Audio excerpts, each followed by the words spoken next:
global CBR rates, and the Kenya Central Bank rate actually stands at 13%, a stance the Monetary Policy Committee has taken to contain inflation, amongst other reasons. The IMF says there is need to create an environment that will enable rate cuts in the second half of the year.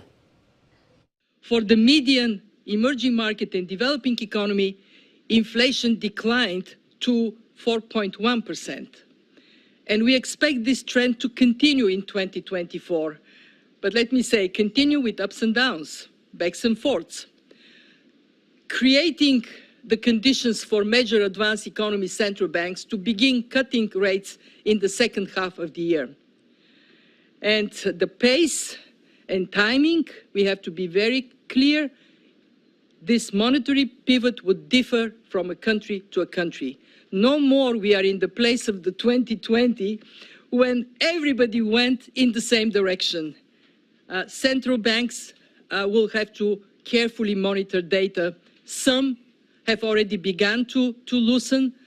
These are mostly central banks in emerging markets where inflation was tackled earlier. But elsewhere, primarily in advanced economies, they are still holding off on cutting for now. And they will calibrate what to do based on incoming data. On this final stretch, it is doubly important that central banks uphold their independence. As we know, policy credibility is vital in the fight to restore price stability.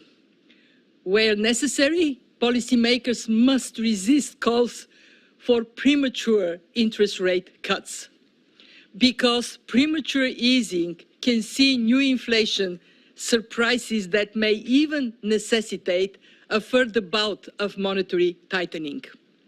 And we have to recognize, on the other side, delaying too long could pour cold water on economic activity. So policymakers have to maintain a very